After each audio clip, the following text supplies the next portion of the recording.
छत्रपती शिवाजी महाराज टर्मिनसवर एकीकडे आंदोलकांची मोठी संख्या आहे तर दुसरीकडे मोठ्या प्रमाणामध्ये कामावर जाणाऱ्यांची संख्या देखील आपल्याला पाहायला मिळते। सध्या छत्रपती शिवाजी महाराज टर्मिनसवर कचऱ्याचं मोठ्या प्रमाणात साम्राज्य झाल्याचं पाहायला मिळत आहे।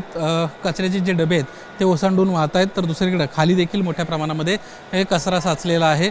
खरं तर आंदोलक रात्री मुक्कामाला या संपूर्ण परिसरामध्ये आहेत आणि त्यामुळं हा कचरा होतोय हे देखील समोर येत आहे। मात्र रेल्वे कर्मचाऱ्यांच्या वतीनं तत्काळ हा कचरा जो आहे तो स्वच्छ करणं महत्त्वाचं आहे। मात्र अजूनही हा कचरा जो आहे तो मोठ्या प्रमाणात संपूर्ण प्लॅटफॉर्मवर आपल्याला दिसतोय। प्लॅटफॉर्म नंबर 1 वरची सध्याची ही दृश्य आपण पाहतोय। समोर मोठ्या प्रमाणामध्ये जेवणाचा कचरा आहे, फळांच्या साली आहेत आणि आंदोलक यामध्येच आपली रात्र गुजारताना आपल्याला पाहायला मिळत आहेत। जी प्लॅटफॉर्मवरची परिस्थिती आहे तीच रेल्वे ट्रॅकवरची देखील परिस्थिती आहे। आपण ही रेल्वे ट्रॅकवरची सध्याची दृश्य पाहूयात।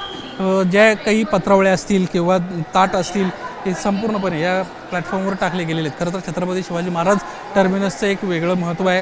हा एक देशामध्ये याचं एक वेगळं महत्त्व मानलं जातं आणि त्या CST स्थानकावरची ही सध्याची दृश्य पाहतोय।